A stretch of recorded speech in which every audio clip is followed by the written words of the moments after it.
Before we get started, I wanted to mention that there will be an unedited version of this video on my Patreon for even the lowest tier. If you'd like to hear a more in-depth look into the music so I don't have to dance around YouTube's copyright system, that would be the place to go. Patrons also get access to the Patreon Discord server. I'd appreciate it if you could support me there if you like what I do, and to join the server for more direct interaction with me outside of the comments. Anyway, on with the show.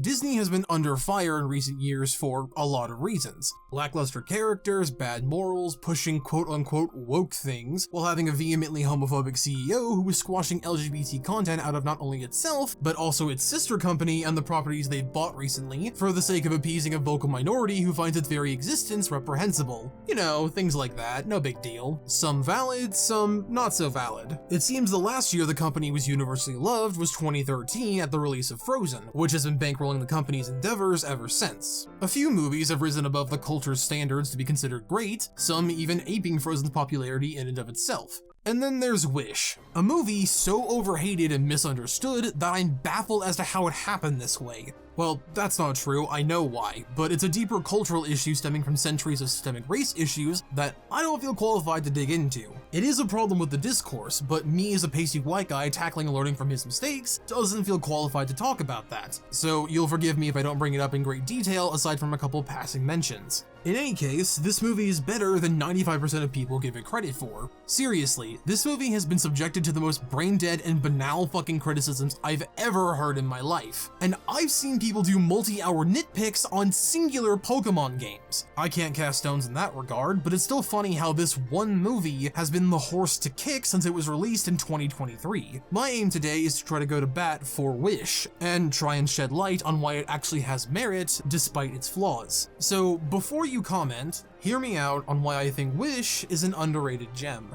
How I'm going about this is in a similar vein to how most people decrying the movie do post-home release, going beat by beat and commenting on what does and doesn't work. And while my camp will decidedly be more does than doesn't, I am going to be as fair as I can with this whole thing. So I'd appreciate it if you tell me what you think as we go along. There will be some pointing out of bad faith arguments here, but I'm trying to keep this thing under 2 hours, and going that in-depth in one video would be repetitive. So while there will be callouts to specific arguments, the bulk will be generalized things. Seeing as the takeaways were so bad, I don't have to nitpick individual creators to make my point. I can just let the film stand on its own.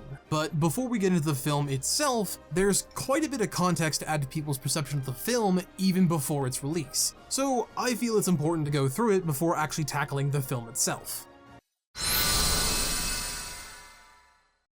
When the initial trailer dropped, I was excited, and I seemed to be the only one, although I didn't know it at the time. I was busy with the Disney project, so kept churning away to make that as good as I possibly could, and left my hype train alone till come November, when my then friend, now boyfriend, actually took me to watch it for the video. Same thing with Elemental, funny enough, only with Red and not Orion. The teaser was very clear with what the film was. In Elemental's case, it was the fact the film was a romance, evidenced by the meet-cute that is the teaser. The rest of the trailer showed that off pretty well, and added in the element, that the conflict is about mixing races being a bad thing, and how that is the wrong outlook on interracial dating. People were mad that the dating plot was taking up more of the runtime than the intergenerational divide due to poor communication, and completely forgetting that the romance is what sparks this realization and subsequent reconciliation in the first place. Funny given how Wish has an entire community dedicated to the wasted subplot of a love story, but we'll get into that later. Funny how things change in a matter of 5 months, isn't it? To remove the romantic A plot from Elemental is to remove the entire plot, because the A and B plots function in tandem with each other. They aren't getting in the way of it, they exist because of it. Wish had very much the same problem. People for years now have been banging at the moon for a return of 2D animation, and champion whenever it comes out, but then will give tongue bats to anything that is 3D but uses the aesthetics of 2D as a sort of hybrid art form. By contrast, they decry any 3D films that didn't completely sell them on it wholesale. Encanto, for example, was only given the accolades it was because of the fantastic music, and the vocal minority that was complaining about a trauma survivor not handling her trauma well were rightfully ignored because the story and plot plot was good enough even independent of the music. However, this film, and Strange World After, funny enough, became a sticking point for a lot of people saying that Disney villains are dead and that we need to return to the traditional Disney villain. This is why Magnifico is many people's favorites, but we'll get to that later. However, the problem with that is what that means could be anything. Do they want to conquer the world, or do they want revenge? Do they want money so they can get out of poverty by way of malevolent magic and become the king of Party City? Vanity, morality, jealousy, arrogance? What a Disney villain wants at the end of the day is very dependent on the hero they are a foil to or the goal they have in mind. Scar wants to be king. That's it. And once he gets it, he's only carried by Jeremy Irons' acting chops. Scar is a fundamentally weak person, physically and philosophically, because the message of The Lion King is monarchy good, race mixing bad. Step down, Scar. Oh, okay, well, I would, naturally. However, there is one little problem. You see them? They think I'm king. Well, we don't. Simba's the rightful king. So while his performance and song are good, he is weak, but people love him all the same for those things. Jafar is in much the same boat. He's ineffective in his goal of becoming Sultan, but his wit and charm coupled with his dynamic with Iago save him from being as one-dimensional as he could have been. He wants to rule and needs genie magic to get it done, even though he could hypnotize Arabian Santa Claus into making him hit legally in a matter of 2 minutes, but he doesn't because we need a plot to happen. And hey, I'm fine with that. I love this guy, but like Scar, he's not very deep or interesting, but he is fun. Ursula is most people's gold standards. Lots of screen time, deeply fun performance, personal goals that tie into the hero and her needs, while also serving Ursula's actual goal of getting the golden dingle hopper. Hades is at the opposite end of the golden spectrum, as he has all the makings of a great villain, but unlike Ursula, Jafar, or even Scar to a degree, he doesn't have a rapport with his hero. Hercules is an obstacle at the end of the day to Hades, and thus it makes Hercules important to the plot. But they don't meet till the 67-minute mark in an 89-minute movie. Hades is a delight, but he's not all that engaged with his hero except through Meg. But that's more her character arc than his actual interactions with Hercules. Without Hades, the plot literally can't happen. But my point in all of this is that the villain in a Disney movie is more so categorized by performance than anything else. The evil queen is about as relevant as the rest of these guys, but she's not winning any awards in this thing for memorability aside from the hag form. Sleeping Beauty is much the same. Maleficent is the queen of not giving a fuck and giving way too many fucks at the same time, because she cursed a baby out of spite for not being invited to her christening. And while I love the petty energy, she fucks off for a good portion of the movie and isn't really a big part of it until the climax, where the plot literally had to go get her via alarm clock bird. Lady Tremaine is probably on the same level of quality as Ursula in terms of performance and motive, but she has less of a goal, other than get that bag and be a bitch to her stepdaughter, that is. Other similar villains in a similar vein, like Alameda Slim, are ignored because the movie is about talking cows and takes itself as seriously as a Kingdom Hearts cutscene. People want villains, but what they actually mean by that could be anything, because a villain is just someone who opposes the hero in the story as the main threat, when all that defines a good Disney villain is a semi-decent end goal and a stellar performance at the end of the day. Moving back to the teaser, the only other thing it showed off, besides telegraphing Magnifico's villainy, was that the movie was 3D with 2D eyes and some outlines. And that's really it. Oh, and Alan Tudyk ramming his way into another one of these movies. He's a fine actor, but after binging 82 movies in about 6 months, and him being in at least 20 of them, the voice gets real annoying real fast. People said the movie looked bad, and I can't really get why. Like, yeah, it's a tad desaturated, but that's for the watercolor look they're going for. It's meant to look desaturated. That's the point of watercolors. And the initial trailer was released on YouTube with no one at Disney understanding how YouTube's compression works, so the video came out looking crunchy as shit. As more trailers came out, that particular criticism didn't go away, but it was also tampered a bit. The real problem comes from how the trailers characterize the main character, Asha. To put it bluntly, because I'm going to expand on it in a bit, the trailers made Asha out to be the most awkward thing in the world, and that's it. She had nothing else going for her aside from every trailer blasting the movie's main theme in your ear at 120 decibels. I get the marketing is hard, but every scene they had the team render for the trailers was fine on their own, but when compiled makes it look like she's a newborn horse on ketamine. Remember when I said I wasn't going to be picking on specific hot takes? Well, this is one of the exceptions. The channel Modern Girls posted a video talking about how every female character since Rapunzel has been the same, with the only exception being Anna, given that the two shared the sheltered upbringing part of their backstory, putting out the opinion that every girl since these two are lazy for being similar, and that all of the other princesses from their respective film eras are still distinct enough from each other that it's okay, going so far as to list negative personality traits from most girls, but then making up that Belle of all characters is opinionated, since if anything, Belle is the trendsetter for this kind of character work, as she is one of the most popular princesses in the lineup. I'm not saying Belle isn't a snarker, but she doesn't look down on people. The townspeople think she does because she reads a lot, but that's due to the fact no one will take 5 minutes to talk to the girl who has an ounce of free will and time to dedicate what she wants to do with her life beyond a farming town. Belle has a temper, but that's really it. And even then, when she's angry, it comes from a place of not fucking around on the people or things she cares for. Rapunzel is much the same way. All the clips people use of her and Anna. Also, isn't it funny that the two European white girls get a pass when the others from more diverse parts of the world are called out for being lazy? Because I think that's a little weird. Are of them being in awkward situations or trying to apologize for social faux pas, like climbing on someone to get away from a ravenous killer bunny, or running headlong into someone's car, or mistaking a kindly thief for an active assailant due to almost 18 full years of gaslighting, or running on stage and stopping short of your mark, so they have to move you like a stagehand. All of these things are awkward situations, whereas the rest of the movie, they are vastly different characters. And this applies to the rest of the girls too. It's not lazy to have similar jokes in movies. It's a lack of higher ups in the writing department leaning on the same jokes. But when you actually look at them, they all have vastly different personalities. Ariel is whiny but bullheaded. Belle is stubborn and ready to stand up for her beliefs. Jasmine is loud and stands up for her rights. Mulan... I got nothing, that movie's golden, guys. Meg is burned, so keeps people at a distance. Tiana's in a bad movie. Rapunzel is naive, but ready to throw down at a moment's notice. Like, look at all the times she's ready to just go for it. I will use this. Give me back my guy! Not the nose! Put him down! Here!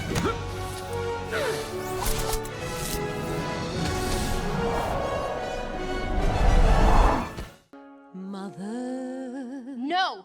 Let me go! Give me him!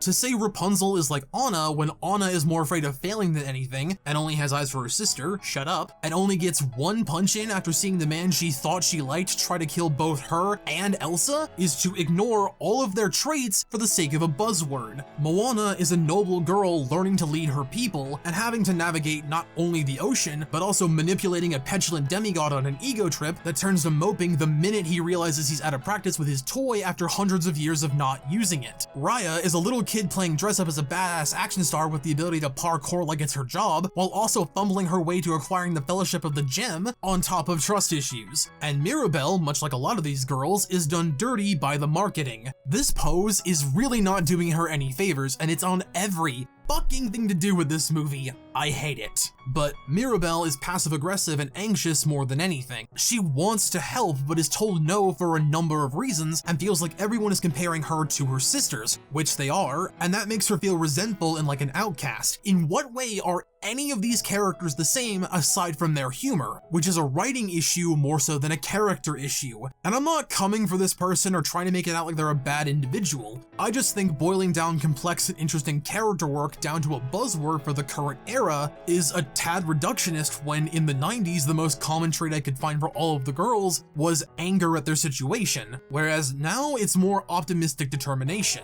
It's a shift in priority and tone for a more positive outlook and solution to the systemic problem problems they now face. The girls also deal with more big-scale conflicts like gaslighting, abandonment issues, cultural genocide, environmentalism, a fucking plague. Whereas in the 90s, most of the girls had the want of personal autonomy and love, very noble and important things. Please don't misunderstand that, that's not my point. But their goals, while still being just as valid, are still not the same thing as the current model. All of this leads back to Asha and the trailers, because Disney set them up to fail due to their constant use of the same clips and marketing techniques that haven't worked since COVID. All of this, the fan expectation, the 3D fatigue, and the bad marketing, set this movie up to be the most underbaked at the box office movie it could have possibly been, leading to people going in disinterested and only hearing half the movie, or simply rewriting it in their minds to make it sound worse. And with all of that, I think we're ready to talk about the film itself.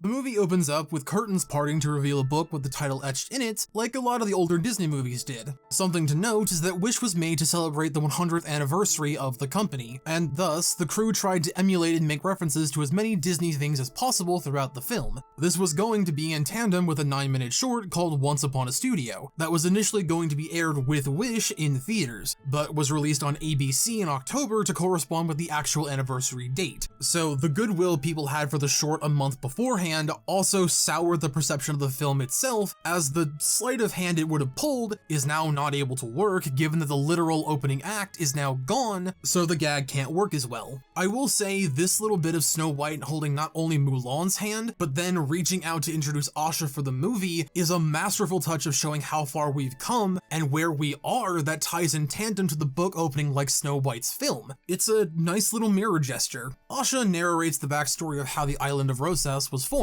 along with its central gimmick of giving your greatest wish to Yen Sid here, and if he thinks it's good enough, he'll grant it. From there, we see the kingdom be built and the book transitions into the movie proper, having us meet up with Asha telling this story to her Saba Sabino, played by Victor Gabreau, as a pep talk given that today is his 100th birthday. Again, a very cute nod to this movie's purpose. Sabino foreshadows the Dark One, and Asha runs off to her day job as a tour guide to the City of Rosas, giving the visitors the rundown on the city and its ruler. The song is weirdly focused on Magnifico, but I'm sure that's nothing. Also, this weird line about forgetting without regret that has activated my spidey senses. The song The City of Rosas was criticized for being the same thing as the family madrigal from Encanto, as if two songs, both explaining the basic rundown and rules at play, is a bad thing, but it always struck me as more of a little town from Beauty and the Beast or a better version of Under the Sea from The Little Mermaid. Songs meant to show a perspective in a location and how their respective heroine relates to it. Family Madrigal does that as well, but it's more so exposition than world building or anything like that. The fact that you have Latino women doing traditional dances and motions associated with their region of the world didn't help in that comparison. But I like Rosas more for its sheer spectacle and ability to understand what the fuck she's even saying without subtitles or a paper bag. The camera work is also really nice too, and the way the rose petals fall is really well done. This transition is really clean too. From there, Asha goes into the infamous washed out kitchen, where she blows raspberries and meets her polycule for the evening. The 7 teens, as they're officially known, are Asha's 7 friends meant to be a direct parallel to the 7 dwarves from Snow White. People decried them as being a lazy gimmick when I think they work fine. We haven't met our villain yet, but when you're making a movie and trying to pay homage to the thing that got you on the map while implementing the current system and standards, it stands to reason that so long as the main hero, villain, and main side characters are established well, you're pretty much golden. I see the teens more as a parallel to the delightful children from down the lane.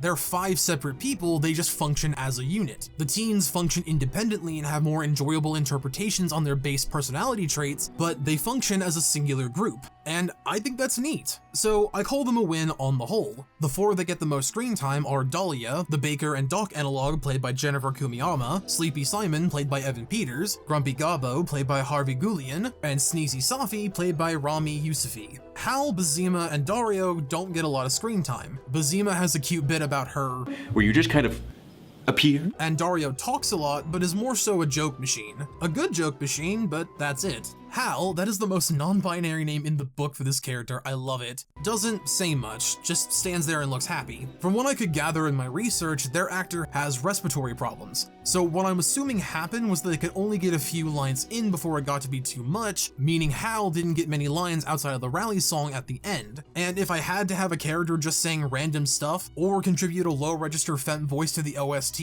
I'll pick the OST every time. Asha asks for advice. The teens establish that Simon is different after his wish-giving ceremony, like he's less himself, and are interrupted by Queen Amaya, who I'll have more to say on towards the end. But for now, let's just say that she's a literal queen.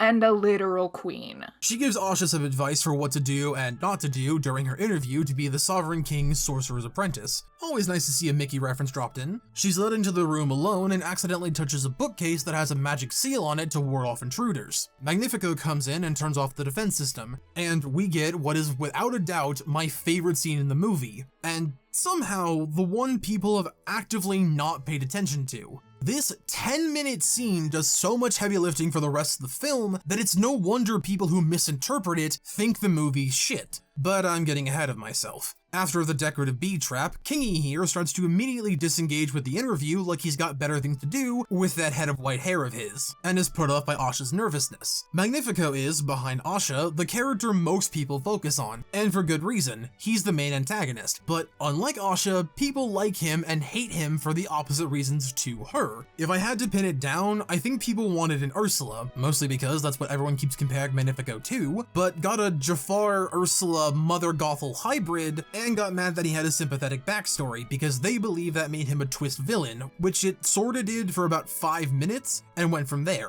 making it out like the movie did him dirty even though he's a massive asshole, which we'll get into later. She tries to show him she has merit, and it doesn't go over well until she brings up her father, who passed 5 years prior. Magnifico relates to this as his prior home was beset by bandits and what I'm assuming is a dragon, killing his family in the process. That tragedy spurred him on to learn magic and find a place safe from other landlocked nations to protect people from that same fate. As a result of all that, he realized his old dream could never come true, so pulled a Tangled and found a new dream, and now, using his magic, he pulls the wishes out of people's hearts so they never have to go through the pain of not having them fulfilled, and safeguards them in his tower. After the trauma bonding session, the two go into the wish chamber, and Asha says this: They are everything.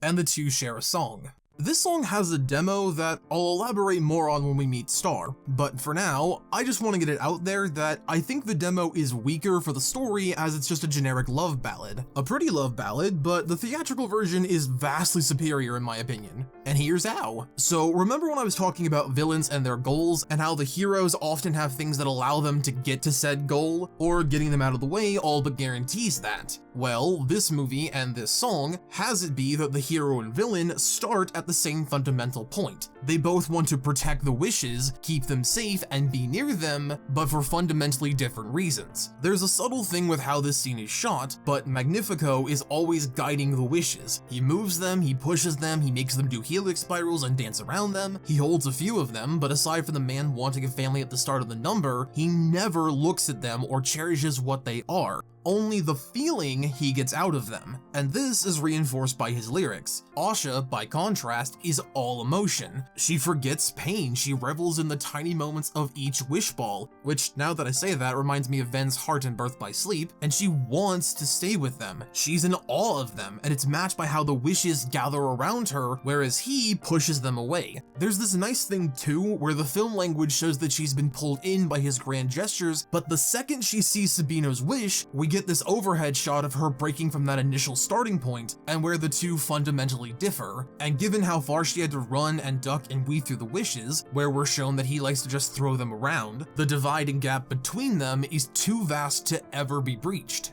This is all compounded by the lighting. With him, we get this blue light, mimicking a phone screen almost, and with her, we get this warm, pinkish purple light that radiates safety and comfort, reinforced by how he literally ends the song by peacocking, and she's so engrossed with her grandfather's wish that she doesn't even notice. A small touch I like to bookend all this is that she still has wishes surrounding her, like they're drawn to her. It's so good. This next conversation is the linchpin to the movie. We've had the hero and villain meet, the villain warms up to the hero, and even offers her the position she applied for, and she instantly asks him to grant a man who has maybe 3 years to live at most wish, and he starts lying. Now, we need to pause here. I understand being asked something like that can be unfair, but given the situation and the bond the two have established at this point, it's not unreasonable to ask this.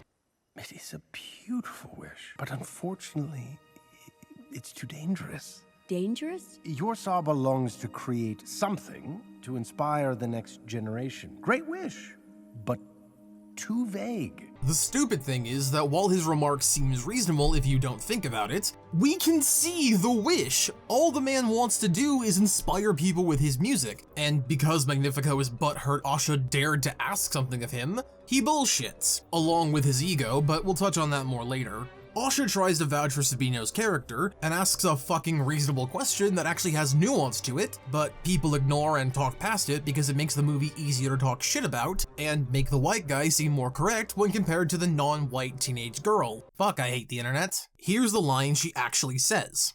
Then, I don't know, the people can try to pursue them themselves? You know, if they're dangerous, then they can be stopped. You know, if they're dangerous, then they can be stopped.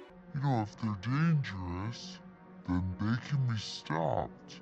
And people, somehow, have gotten away with and are saying that the real message of the movie is grant everyone's dreams no matter what. Full stop. They actively lied to propagate the wish hate train when the actual thought she had was let people pursue their dreams on their own if you're not going to help them. If they're dangerous, we can then stop them. The wishes you're not going to grant, you could just give them back.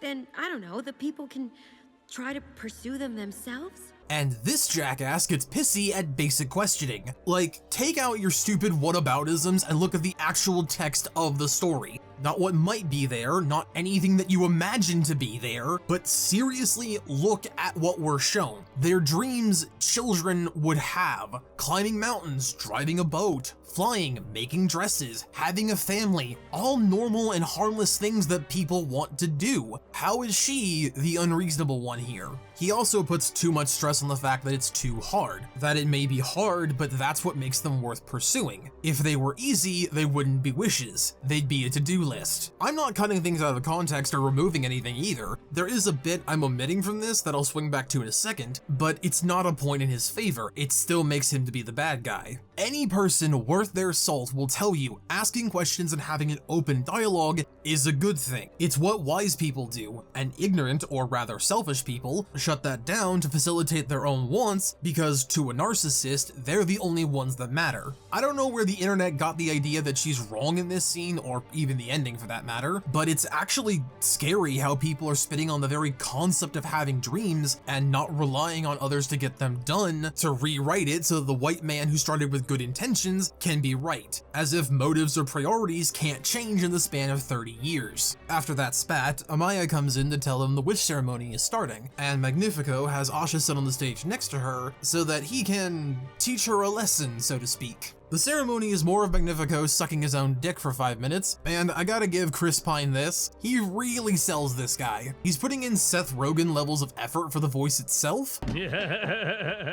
but the delivery is stellar. And here's where I go back to that line I pulled out earlier. Do you really forget your wish once you give it? You forget without regret. Yeah, the City of Rosas is a cult and nobody knows it. Now, a few people online have pointed this out, so I'm glad this didn't completely fly over people's heads. But what I want to point out is the language used around the city. Everyone talks about Magnifico, talks about how great he is, and even in the song from earlier, they put a little bit of fear-mongering about his magic, but then brush it off so people can find him endearing while still having that niggling thing in the back of their mind. Even if this is just flavor Asha gave to the song, it's still indicative of the way the city views him. He's more a celebrity than a king, and he knows this. It's his power, his people, all of it framed as a possession more than a collective system that helps govern the city as it should. Later on, when Amaya is placating him, she says he needs to be a good leader, and all he can focus on is the fact that she called him handsome.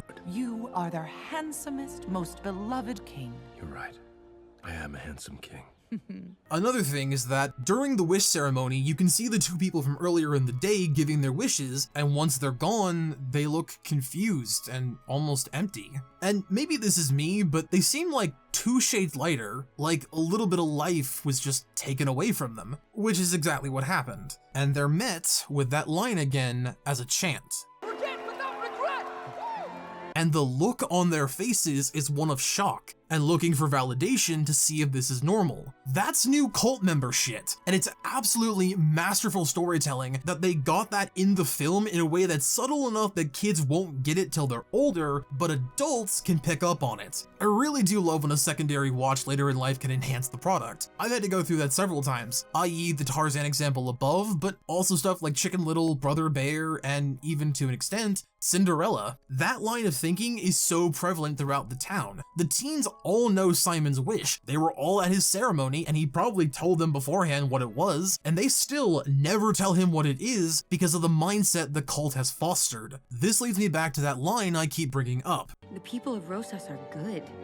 They deserve more than— I decide what everyone deserves.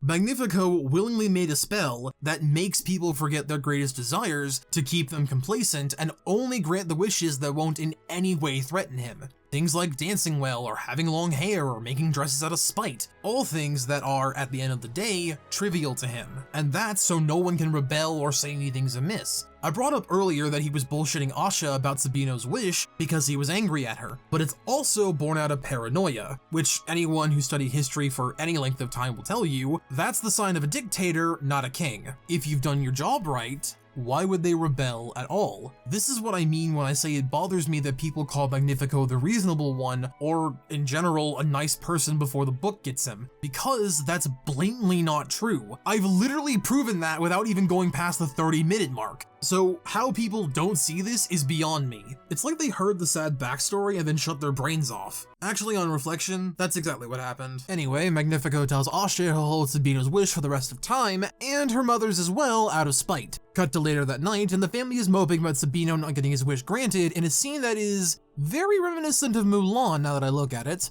So you'll die for honor. I will die doing what's right. But if you— I know my place.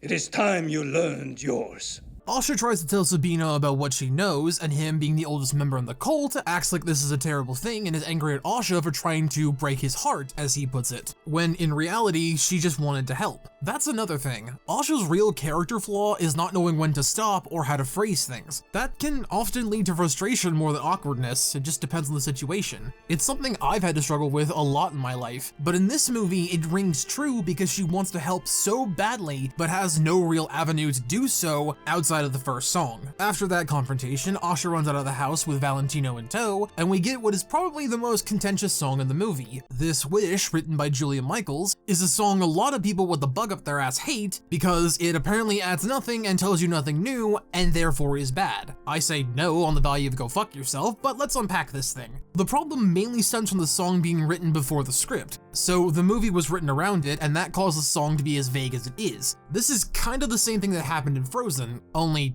backwards. The film was being written to have Elsa as the villain, and then they wrote Let It Go, and then bent the movie around the number to make it make sense. This is why Wish's first act is written the way it is. It's giving you all the information you need to understand this 4-minute long sequence. And I'm not gonna lie, I think this works. Sure, this line and throw caution to every warning sign is technically ass backwards, but even when I first heard it, I remember going, okay, I see what you're going for. The line is meant to be like, I see the danger, but I don't care. I have fear, but I press onward. It's the exact opposite of being careless. And again, while it doesn't fit grammatically, who really gives a fuck? Like, not every song or every sentence has to be grammatically correct. That's how language evolves. Has-Been Hotel literally rhymed hell with powerful, and because they bent the word to make it fit, no one cared because they like has-been. And that's saying something because Vizzy-Pop has many, many haters who just will vilify her for everything. But they didn't give a fuck about some lyrics and vilified this for the exact same thing. Anyway, back to this movie. With this wish, I feel like I have enough context that it makes sense sense on its own. It's a fine song, and even devoid of the film's context, you can kind of piece together what it's going for. Everything is evolving and changing as time goes by, and getting on a pop artist's take on a musical number's case is like getting on someone who's trying to learn a second language. It's not perfect, but it's a good effort, and what they were able to make is still a fine product. On top of that, most TV shows have songs like this where the point is to reiterate an event that's going on. Family Guy, American Dad, The Simpsons, Bob's Burgers, even shows for kids like Sophia the First and My Little Pony do this. The runtime and context the episode is using to facilitate the song means it more so reinforces or helps a character emotionally through something. I don't understand why movies are held to such a strict, high standard for this stuff, especially since they bucked every other trend needed to make a stage show work on camera. Acting, dialogue, lighting, staging, cinematography, all of that is different. So why must musical numbers themselves still be the exact same they were back when the art form was started?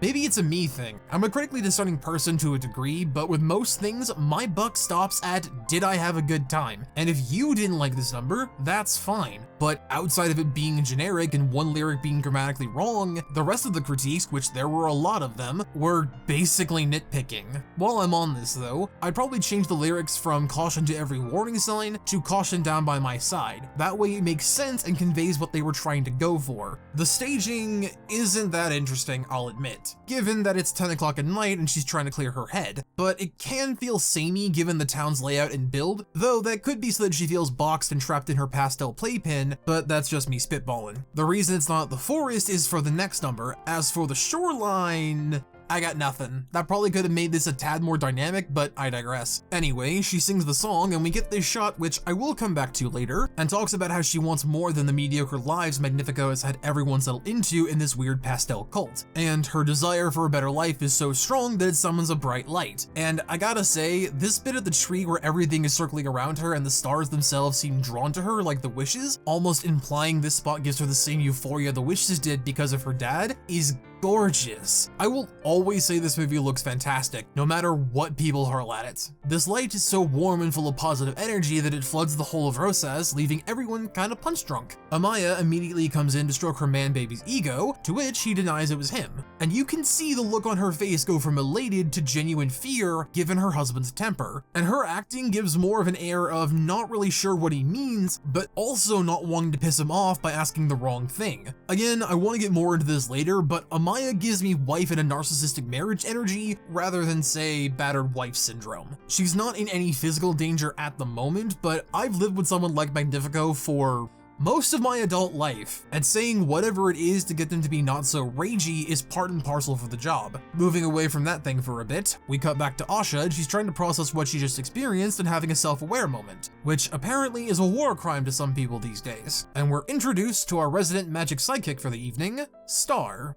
Star is an interesting character to talk about, given that the art book that came out around the same time as the movie had concept art of this Starboy, who was essentially the love child of Genie and Peter Pan, a magic-bending, shape-shifting trickster character who has a heart of gold and falls in love with Asha. Now, I've neglected to touch on Asha aside from defending her awkwardness the 2 times it's happened so far, but I frankly do not understand why the internet fell in love with this concept so much. Like, on some level, I do get it. A cute romance is something I'm a fan of in anything. Take a war story and make the central fuck to give about the thing being the characters with their ongoing love story, and I'll look at that over the explosions every time. This is what makes Spy Family work to a degree, and parsing through the fake feelings they have to put up for their cover stories and their adopted daughter who genuinely loves them both. That's more compelling than the assassin shit or the spy missions, but those enhance the story of the characters at play and are the conflicts. Star and Asha, though, I just don't see the idea. Apparently, one of the writers has said the 2 are soulmates even in the final product, but I'm of the mindset that a soulmate doesn't have to be sexual or even romantic. You can have a person or entity that you just get on an innate level, and who's to say a soulmate has to be a single person or be stuck to such a strict definition? This is something I really hate in modern discourse, that for the longest time, people hated the romantic subplots of shows or movies, or found the Disney formula either played out or bad in cases like Aladdin. in where the man lies to get into the girl's good graces, but is hot and saves the world from a problem he caused from procrastination and reneging on a deal, and thus sees no consequences for his action. So the company just opted to stop doing romances after Frozen kind of beat the trope into the ground. Now people miss it, so we're latching onto anything to make into a romance, like Raya and Amari or Moana and Maui, things that don't make sense for a number of reasons. But in Wish, all we had to go on was this image and the demo of At All Costs. Speaking of which, I said earlier I didn't like the demo, and it really boils down to A, what it would remove from the story, and B, the lyric they changed for the theatrical version. Let's smack down A first, since I already made that point pretty clear. If they had kept the song as a love ballad, it would remove the fundamental point of the movie, that good intentions do not a good person make, and that if you don't take a step back and think about what you're doing, it can very easily slip away from you and become the ends justify the means. As for B, I think the phrase love you as one does and protect you at all costs carries more stalker vibes than I think they were intending. Maybe I'm reaching a bit, but to me it comes off more like I'll do anything because I love you rather than being a good person and that fueling the motivation. Promise as one does makes it seem more noble and like it's about what a decent person would do after getting to know her. Because I mean, fucking look at her, she's adorable. I'd want to protect her, she's just so fucking cute. She's not my go-to, but she's very pretty, and she's just a nice girl. Why are y'all so mean to her? Otherwise, the songs are identical, and I like them for what they are independently, but when I look at the film version, I still prefer it hands down. It also speaks to how people want to erase all other kinds of affection to just be monogamous romantic love, even though love can be platonic, parental, and between more than two people. And I think a protection song is better than another I love you song. We have billions of those. Some variety is kinda nice, especially in a Disney movie. This brings me back to Star himself. What I like about his current iteration is that he is the embodiment of a wish, of what it means to have hope. He can sense the good in people, and something I like about that soulmates comment is that it makes sense that he and Asha would be on the same page. It's her wish that brought him here, so of course they're gonna be on the same wavelength and think similarly. She still has to wrangle him a bit, but they're still tethered as far as I can tell. Admittedly, this line read is a bit on the nose. I think we're thinking the same thing. Again. But it's not a big deal, it's fine, I don't really care that much. Asha is also played by Ariana DeBose, an openly queer woman in a sapphic relationship. And as someone in the Alphabet Mafia, I'm of the opinion that if a gay character shouldn't be played by a straight person, then the reverse is also true. Ariana also had a hand in the direction Asha went, and her personality affected the writing of the character, and that shows in how effortless the performance is, both spoken and sung. She really brought this character to life in my mind. So them avoiding the whole thing and just making the story about wanting to help people and guide them to their dreams is a much better lesson than true love for the billionth time. If you're gonna do a love story, just write it so that they're already together. I hate the whole getting together part, it's so boring after a while. Star was also changed due to story reasons. They went from him being a talkative shapeshifter to a silent helper character, if this interview with Jennifer Lee is anything to go by. That shift in the writing changed the dynamic and made him more like a teddy bear who wants to keep the monsters away. And I love that concept on its face. It's so pure. His design is also really good. He's meant to look almost entirely 2D and gives me Baymax energy. I like it. Him being silent also gives a lot to the movie's comedy and allows him to be the literal symbol he is while still giving off big dumb Luma energy. Star, as he exists now, is a good thing, especially with how dense this movie is. Like, we've been at this for a while, and we're still not even halfway done with the movie. Which leads me into the other half of the sidekick problem in this movie, Valentino. Fuck me, I hate this stupid fucking goat. In the first half, he's great. He's cute, funny, expressive, and a hilarious little shitbird like any real baby goat, but from the moment the reveal trailer came out about this stupid thing, I've hated him. Alan Tudyk is one of the most annoying actors to me personally at time of recording. Doing the Disney project was a great time, but binging 82 movies in the span of 6 months, then having to cram this in at the end with him crowbarred in here like an overpacked suitcase is just bad. It's like Tom Kenny. He's great and funny and has chops, but when you hear the voices he can do for long enough, you stop liking it and it starts becoming a hindrance. Initially, Valentino was going to have a high-pitched voice, which is probably what sparked this line now that I think about it.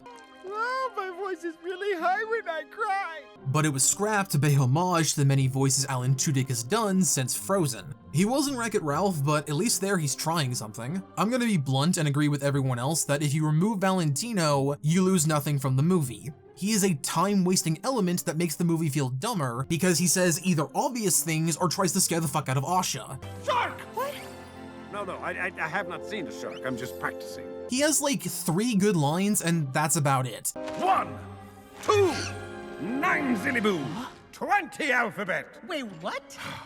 I can't count. Hell, just keeping him mute like a reverse Annabelle would be fine. Like, he's the only one that can't talk until the end, and that's a funny bit, or him trying to goat speak his way through the plot. But for what we got, I hate him. He's so fucking bad, man. I cannot stress to you how much he ruins what goodwill this movie has. Honestly, genuinely, I say this with no irony in my heart. If this character ruined the movie for you, that I can understand. The rest of the things we've talked about, not so much. But hey, that's what we're here for. Anyway, the plot. Asha is overwhelmed by the fact that Star is making things able to talk or come alive at all, and the animals try to explain how everything is connected. And the next song...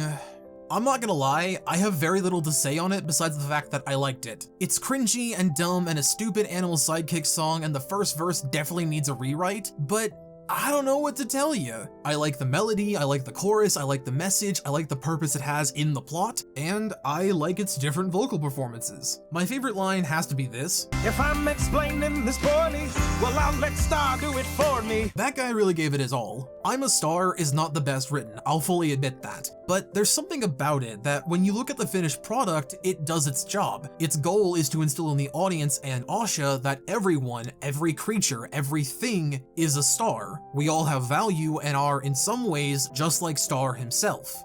Magical. I think that is a really good thing to teach kids, especially in the era of iPad kids and parents not actually raising them. Telling kids, hey, yes, you do in fact matter just as much as anything else on this planet is a good thing. And that can go for anyone who feels like they're nothing, or like they have no ties to people. You do because you exist. All you have to do is reach out or let people reach out to you. It's a simple moral, but those are often the best kinds, not to mention what it does for the finale, which we will get to in due time. This also goes hand with Pocahontas and Colors of the Wind in what I said about everything being connected. There, it was more about don't take advantage of the world lest you use it up, or it fights back. Here, it's more a pep talk that explains that you have value, despite it not seeming that way. That probably explains why we have like 4 Grandmother Willows in this scene. So that's cute. I also gotta mention that I do like the forest creatures and the trees' designs. I think they're stylized enough to fit the movie, but still be realistic enough to feel like animals, and that's not always easy to do. After that, Asha explains why she was wishing for more wishes in the first place to Star, and they hatch a plan to steal Sabino and her mother Sakina's wishes back. And genuinely, this line was also very much needed.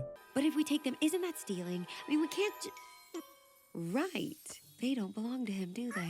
Thank you, movie. The 3 head back to the castle. Oh, right, that reminds me. No one sleeps in this movie, and it's the biggest thing that tweaks me about it. Like, it's been 24 hours, and it seems like no one has so much as taken a nap yet. And by the end of this, it'll have been 48 hours. My god, that's gotta be hell on everyone. Anyway, the 3 head back and try to sneak into Magnifico's chamber to steal the 2 wishes back. The 17s get more screen time, Asha is forced to reveal what's happening, and we get... just the dumbest thing ever. Like, it's terrible, which makes it amazing. Seriously, this seems to be an homage to Home on the Range, which I and like 4 other people seem to like, and seemingly made to make my mother specifically laugh her ass off. Star shows off to everyone, making them sparkle when he touches them, except Simon, who Star feels bad for, so gives him a heart. Also, I love his little pajamas, they're so cute. He's got this ball of thread he's been using as a prop, and it's a nice running gag. The kids are skeptical about all of this because of the propaganda about magic, and are called off to a town meeting held by Magnifico, promising not to tell him about Star so they can get in and out without being detected. The teens head out while Asha is doing her plan, and Magnifico is trying to get information out of the townspeople, which he thinks goes well until Dahlia starts asking questions, which then triggers mob mentality of... asking more valid questions. And King Dicknuts here gets angry at the audacity of them to do so, leading to him storming off, demanding not to be disturbed with anything but good news, and starting what is either the second worst or best song in the film, depending on who you ask. For me, I think it's fine. It's not the greatest. Again, the opening needs a bit of context to make total sense or a rewrite in and of itself, and this line should have gone from live here for free to live here with me, and it would have been fine since it fits the rhyming scheme and keeps his ego in mind. Now that we're back on Magnifico, I want to dive more into his narcissism and how people seem to either not understand him as a character or stop thinking when they hear a sympathetic backstory. So, to reiterate, Magnifico was a young man who saw his home burned to the ground by a malevolent force and couldn't fulfill his dream, so set out to make a safe haven to right that wrong, and in turn, making the place a sorta tourist trap cult hybrid. He started with good intentions, I cannot deny that, but as time went on, you can see how it went from him being a nice person doing things for the sake of healing his trauma, to all of it being about himself because he's just so cool and awesome and special, you guys. Welcome to Rosas, the narration itself, the book, the kingdom, the status, the wish ceremony, all of it is about him. I touched on it earlier, but it's really written large in this song, that his ego, his narcissism is his big defining trait. Let me ask something really quick. What in the movie sets him off every time? People asking questions or something unexplained happening that he feels is a rival to him. When the warm light hits, he literally calls the wishes his. And it affected my wishes.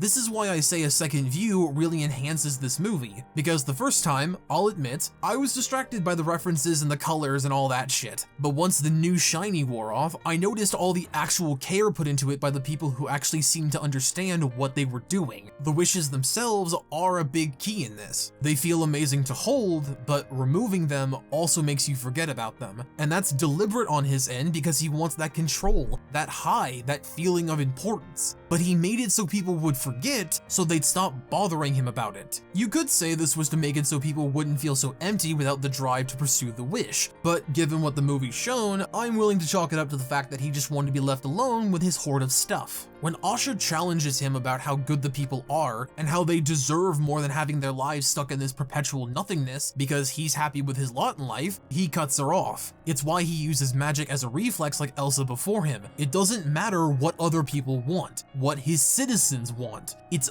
only what he wants, and this song reinforces that. This is the thanks I get is about him gassing himself up and trying to bat away the things he thinks others are saying about him, like calling him petulant like I have been this entire time, or asking for more praise for being nice, when in reality he's just been keeping the wheel he made oiled. Like, dude felt a warm and loving glow, and rather than embrace it like everyone else around him, he throws a baby bitch tantrum and immediately goes for that evil book in a glass case from earlier. He didn't even keep it for safety, he kept it in case he thought he needed a power boost, and the instant he can't figure out what the problem is, he went from zero to evil green magic. The only reason he didn't do it until this song is because Amaya stopped him and stroked his ego by calling him a handsome, strong boy. A lot of people, not everyone, say that the book corrupted him into using it, and just no? That's not what happened at all. He's not Nicholas, a boy who was lonely and thus was able to be manipulated by an evil book who wanted to do something, namely to destroy the very concept of hope and compassion in the world. This man found an evil book, and rather than destroying it in the depths of hell where it belongs, he put it in a gilded cage that only he can open for just such an occasion. Dark magic doesn't always corrupt you, it just highlights your worst traits, and this guy doesn't have any good ones anymore, and that's the point. Starting good doesn't make you good till the end, and he 100% is the only one to blame for the rest of the events of this movie because he chose to embrace the book's magic on his own. It's literally just sitting there. It doesn't have a personality or an aura to it. Stop making things up to make this guy seem better than he actually is. Dude won't even help wooden dolls he makes sentient and says that he'll take from one citizen and give to another, and volunteer regular ass non-magic people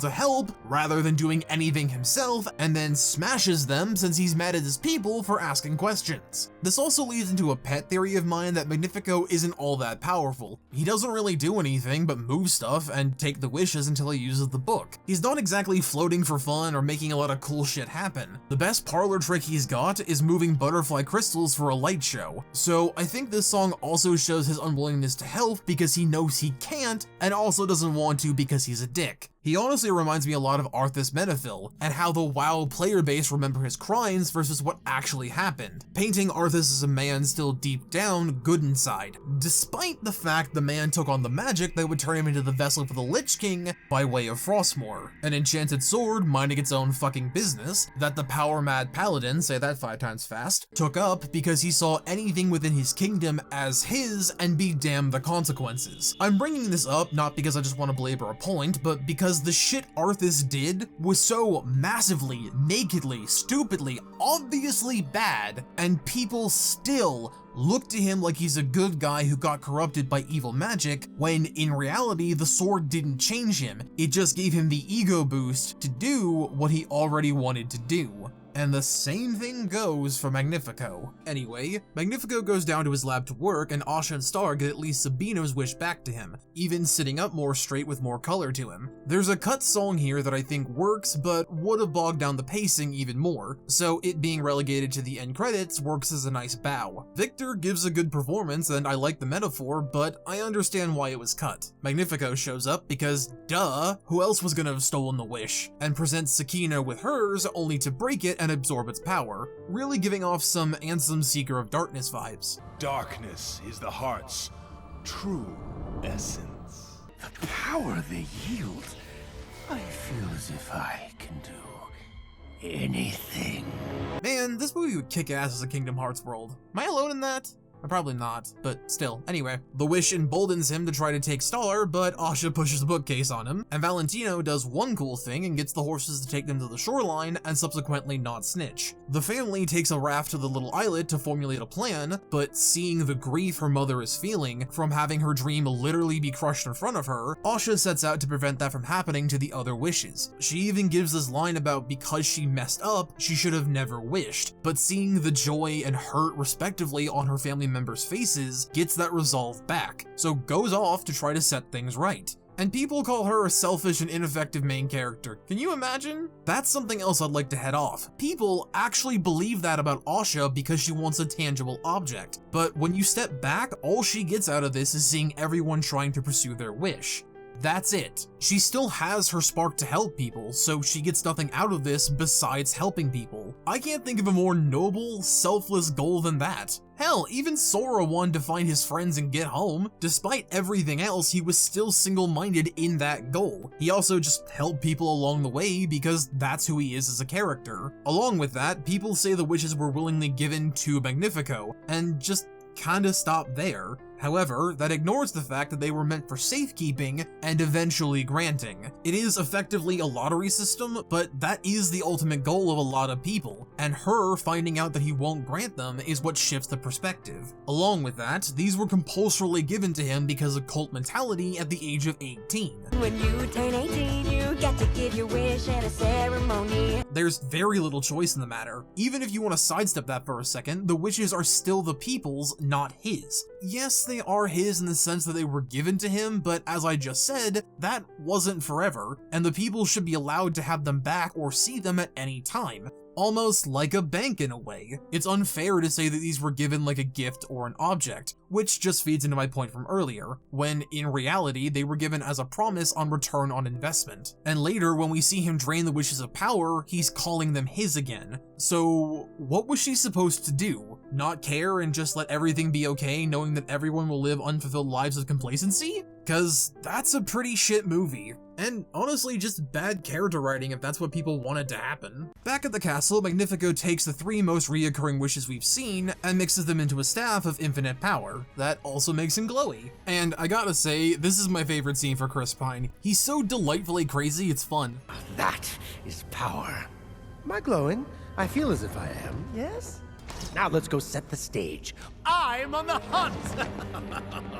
Amaya is a bit worried given the fact that she's now married to a demon essentially. Magnifico reveals his new you can't take a joke personality, and that Simon betrayed Asha. Simon O'Donoghue! I always forget that's his last name. So, as a reward, he grants his wish With a twist. to be a brainwashed loyal soldier to the king who rats out his friends immediately. Magnifico also labels Asha a traitor to the kingdom and says that she's a threat to the wishes by using the people he broke the spirits of as an example. Seriously, fuck him. Asha sends a messenger mouse to Amaya, reinforcing the values that Amaya herself preached at the start of the movie, making her put her crown where her mouth is, and the teens all reconvene in Basima's sanctuary. Which looks like the Deathly Hollow's Room of Requirement, funny enough. We get our rally song that doubles as a sidekick number, and this is probably in the top 3 of the movie for me. And it's definitely Red's favorite, so that's a point in its favor. I like it. It has Asha stand her ground and one by one get her friends on board, and it becomes a visual representation that the people are the real treasure of Rosas. At this point, Amaya comes in, and this is where I want to focus on her. Amaya and Magnifico were supposed to be the first villain couple in a Disney film, and while that idea sounds good if you stop there, it gets worse in my mind given that it was said that she was going to be the corrupting influence on him, which just feeds in that old Catholic mindset that women are the real evil and all that nonsense. In the final product though, she's a loving wife who constantly has to make him feel good and never gets anything back.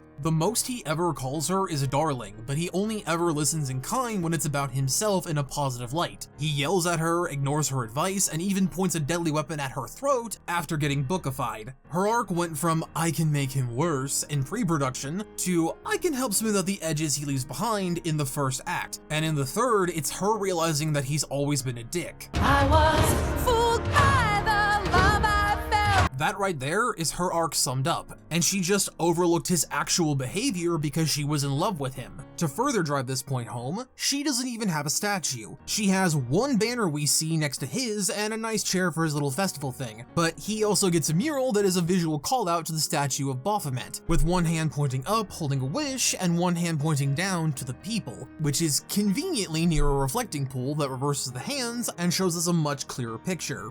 You know, it's that whole not everything appears as it is on the surface thing. It's not one-to-one, but the parallel is there enough that I felt pointing it out given its deliberate design choice. The evil couple thing was probably a good idea at one point, but much like the Starboy and Asha's romance, I don't think we needed it. I'd rather a secondary character be a vector for people in abusive relationships, see how toxic it is to become complacent in those situations, than just, let's have two villains that want to fuck each other because that would be cool. Speaking as someone who's been in Amaya's position and seen many other people be in similar places, a character like her is just more beneficial in my mind than what the concept art was hinting at. I think what people want is something like Tiffany and Chucky. Two people who like doing fucked up things not only to other people but to each other, and that's kind of the joke with them despite how genuine their relationship ended up being at some point. But what this actually should have been was Dr. Girlfriend and the Monarch. Two people who want to do bad things but make each other happy and are just the most saccharine motherfuckers in the room, but still ego stroke and do everything for one another. That would be cool, but from the concept it just seemed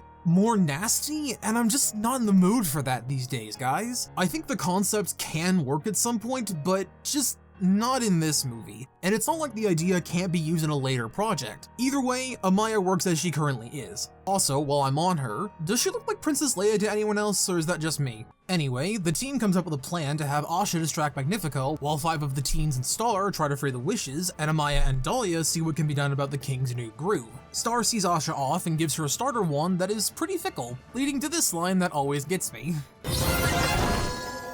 I don't get you at all. Magnifico took the bait and went off to go find her. The teens figure out how to open the roof, and we get this good delivery from Dario. Through the heart, we understand the world. Oh look, hot drinks! You know, John Radinsky needs to be in more things. He's pretty funny in this. Asha thinks she's won, but it turns out Simon was disguised as the king, who gets cocky and is mauled by an army of bunny rabbits. This finale is funny, what can I say? She runs back into town to see Magnifico has already gathered the wishes, blasted his wife in the face, shut up, and has taken all the energy from them. He then proceeds to force Star into his staff, create storm clouds, and make every reflective surface an Apple Store device. He blasts Asha, tosses her around, and tries to crush her to death, all while monologuing about how no one will ever challenge him or have the ability to wish. This prompts Asha to remember the lesson of "I'm a star" and give the single best performance in the film in a very defying gravity way now that I think about it.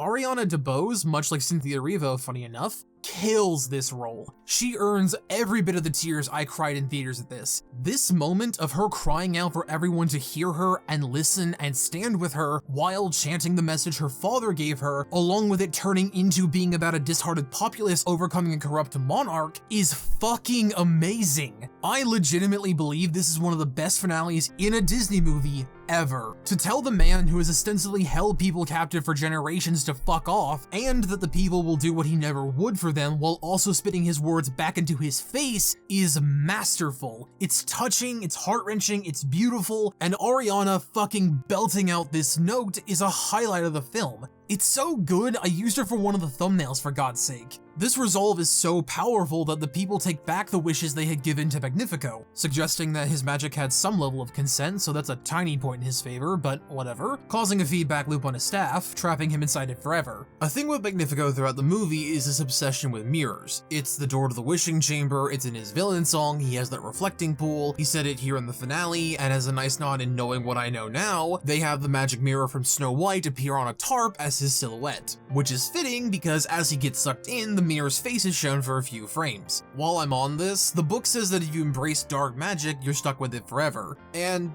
that's really all we get about this. I don't think this is a bad thing necessarily, but I do feel that it could have been explained a tad more. Maybe have a legend read out like in the intro, but it's not that big of a deal. It's a plot point that I'm not super attached to either way. Everyone rejoices as their wishes come back to them, vowing that they're going to actually try to achieve them on their own. Amaya sentences her hubby to the dungeon where he will presumably die of starvation after a few days. Simon comes in to apologize, saying that he didn't want to live without that part of him, and the gang tentatively acknowledges the apology while still keeping him on the short leash. I like this because it's not him asking for forgiveness, just showing remorse, and that's a really good moral to throw in there. Hi, this is Editing Chris here. I just wanted to add in this thing I noticed while I was editing the video. The kids are the ones that are trying to get back the things the adults have lost. The concept of hoping and dreaming and wishing. There's also this subtle thing about how when you turn 18, you have to give up your wishes, your dreams, your whatever, and hope that someone else more powerful than you can give them back to you. Give you the ability to pursue your dreams, when in reality, you have to self-actualize. That is super fucking interesting to me, and I'm really surprised no one picked up on this. Like, I didn't even pick up on it in the initial analysis. I just thought about this as I was editing the video. I think that's really cool that all the kids in Knowing What I Know Now mention that they need to get back what they lost, even though none of them have lost their wishes yet. The only one that did was Simon. But I don't know, I just think that's really cool that this is the younger generation trying to show and actualize for the older generation for what they have lost, in a sense that it's that old fallacy that when you grow up you have to lose your innocence, you have to lose your compassion, your drive, your hopefulness, otherwise you're just not an adult, you're just a kid playing pretend. And I really appreciate that because as someone who really embodies the adult mindset of be happy in whatever way you can, but still be a functional member of society, this movie really speaks to me. It's also supremely relevant to what's going on now and how the younger generation is having to pick up and carry the torch the older generation has left for them, which is very normal and very consistent with how, you know, aging and time works, but it's a very interesting dynamic to have for this movie, especially when Walt's philosophy when he was alive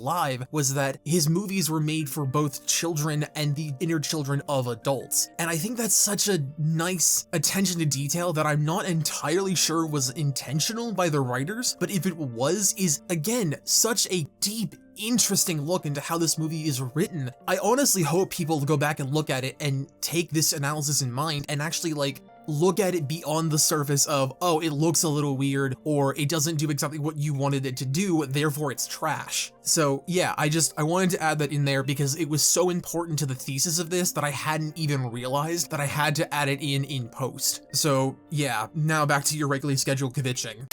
The kingdom proclaims that Amaya is now the rightful ruler of Rosas, and she seems to be doing a bang-up job at it. She helps bring people together to work on their wishes, and even offers help beyond that. Star unfortunately has to go though, but first fixes Asha's wand that was broken in the climax, even improving it, giving her a disappointing sparkle bath, Dario saying that she should be their fairy godmother, and leaving us off with the message of keep wishing no matter what, and Star will always help to guide you. The movie ends with Star making the arch over the castle of Rosas, with the fanfare playing in the background, and the book closing like the old days. Some people, not all of them, have taken this entire ending to literally or cherry pick it to be the worst takes. With this movie, I know, what a shocker. I made a few scant references here or there or pointed out references on my own, but the movie is full of nods to Disney, and the last 3 minutes have quite a few, like Peter Pan with his modern VA, Star making the wand and Asha do the Cinderella transformation pose, the words fairy godmother, the mirror face, all that stuff. People have gone as far to, and I'm not making this up, as making a fucking Zelda timeline for this thing like it's fucking Skyward Sword. The origin of Disney stuff, as it were, which if you want to do for fun, that's perfectly fine. I love fan theories too, don't get me wrong, but it feels like a lot of the people that are mad at this movie heard the theory, took it as fact, and then started poking holes in it. Like that animals didn't talk to humans till like the Little Mermaid timeline-wise, or that if Asha is Cinderella's fairy godmother, she's got the same condition Michael Jackson did, rather than just assuming A, the two characters are unrelated, or B,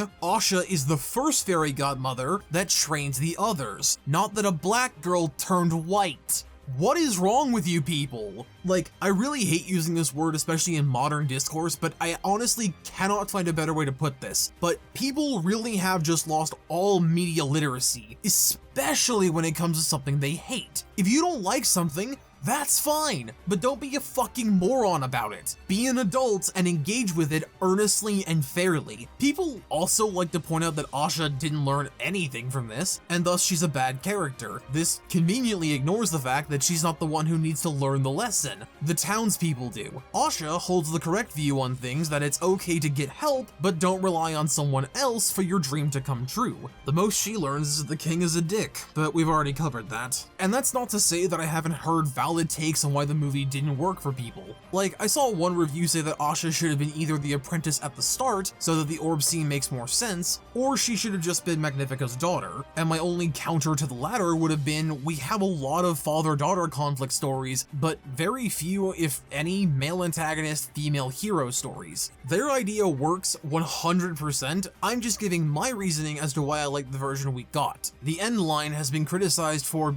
basically being what people said Cinderella was, just waiting around for your wish to come true, when that ignores the other 99% of the story around the concept of hoping. Ironically, much like Cinderella, the message is to keep dreaming in the face of adversity, not wish that everything will magically get better. I really hate the fact that people do this. The concept of hope is maligned in recent things, and it really frustrates me because hoping is the point. Having hope is a good thing. Wanting help, getting help is a good thing. And I'm tired of people saying that needing or wanting or asking for help in a direct way is fucking weak, either as a character motivation or a story motivation.